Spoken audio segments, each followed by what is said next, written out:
Mais je trouve que, regardez, chez Nissan, c'est plate qu'il n'y a pas un modèle qui est un peu plus puissant. Chez Subaru, il n'y a pas de STI avec la WRX. Chez Mazda, il n'y a pas de Mazda Speed. Il y a plein de marques comme ça, japonaises, je pourrais dire, qui n'offrent pas de modèles plus puissants. Puis, là, tous les modèles sport disparaissent. Plus de Camaro, plus de Challenger.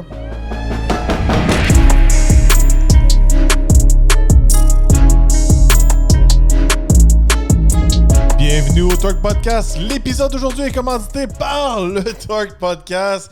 Oui, on vous rappelle qu'on a une section VIP avec plusieurs vidéos. Maintenant, on a 6 épisodes, des sujets croustillants, des tranches de vie. Vous avez accès à des vidéos, je pourrais dire des épisodes qui sont vraiment exclusifs au VIP, que toutes les personnes qui ne font pas accès au VIP n'auront pas accès.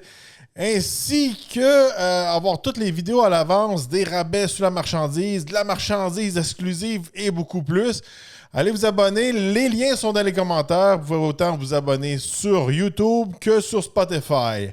Alors aujourd'hui au Torque Podcast, on part avec une nouvelle un petit peu triste, mais on s'en attendait. C'est la fin pour la Nissan Skyline R35 après 17 ans à avoir été sur le marché.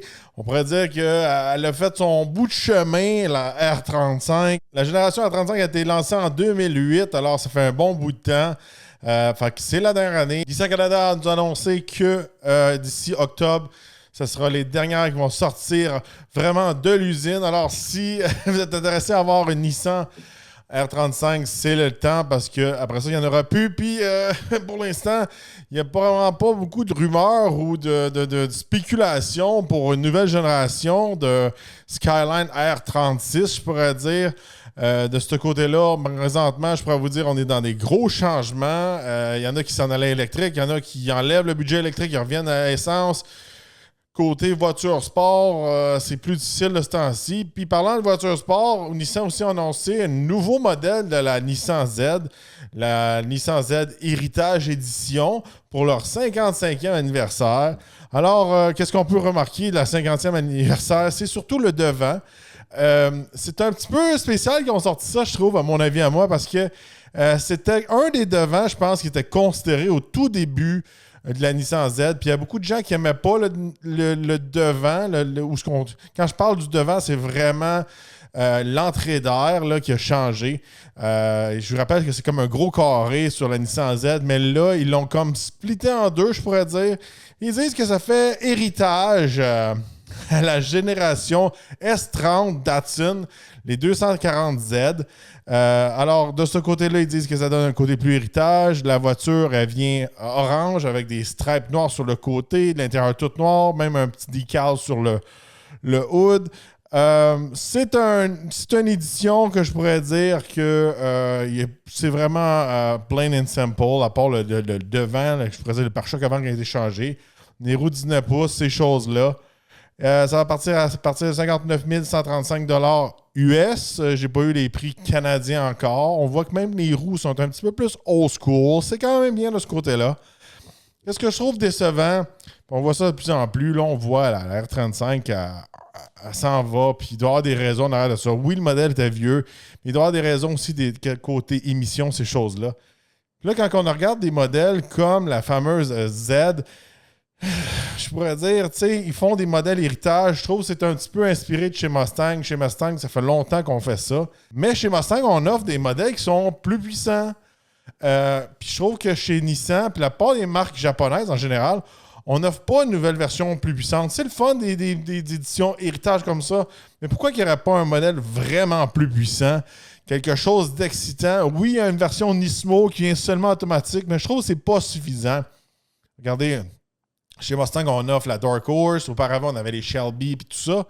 Mais là, on dirait qu'il y a tellement de restrictions que quand ils développent un modèle, ils ne peuvent pas le booster plus parce qu'il ne passera pas les tests au EPA et ces choses-là. Ça, c'est mon avis à moi.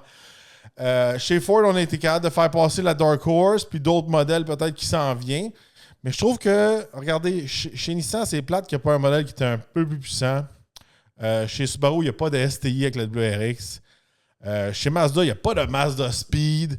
Il y a plein de marques comme ça, japonaises, je pourrais dire, qui n'offrent pas de modèles plus puissants.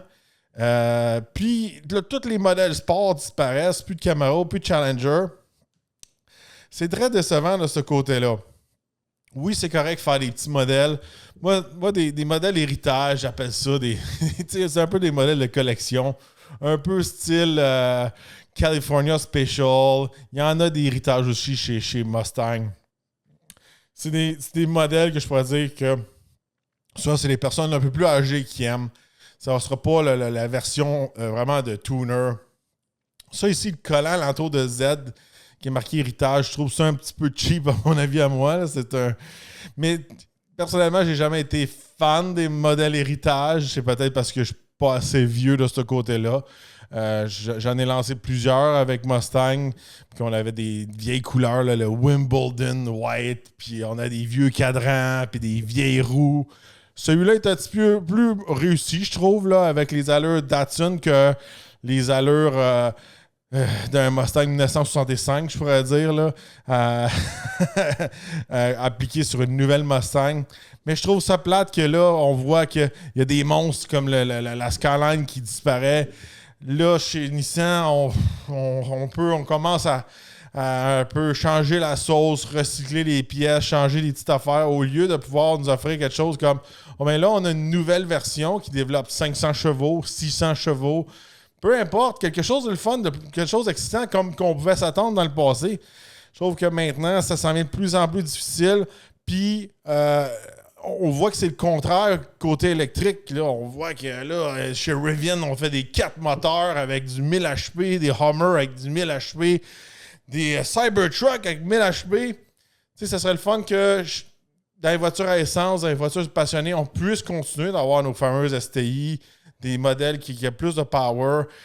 Chez Mustang, peut-être une Shelby GT500. Oui, il y a le GTD, mais c'est quelque chose d'autre, ça. C'est un autre modèle. Moi, je pense que la Z a beaucoup de potentiel, puis qu'il y aura aussi une clientèle, justement, parce que là, on vient d'éliminer la GTR pour avoir quelque chose de plus puissant, pour venir remplir un peu le gap, peut-être pas aussi cher que la GTR, mais avoir quelque chose qui va peut-être satisfaire les gens chez Nissan qui aimeraient savoir quelque chose de plus puissant. C'est mon avis à moi. Dites-moi dans les commentaires comment vous trouvez la Nissan Z héritage. Est-ce que vous trouvez ça plus beau avec ce devant-là ou vous aimez mieux l'autre? Moi, quand je suis pas sûr, je pense que j'aime mieux l'autre. Je trouve que l'autre, ça fait un petit peu plus tuner. On dirait que c'est comme une grosse trappe d'aération pour un gros intercooler. Ça fait un petit peu plus vintage. J'haïs pas ça. Je trouve que les deux sont beaux. Dites-moi aussi, qu'est-ce que vous pensez que la R35 soit discontinuée? Est-ce que c'est dommage ou il était temps après 17 ans? Laissez-moi savoir dans les commentaires. N'oubliez pas de vous abonner, liker et partager. Et on se revoit dans un prochain podcast.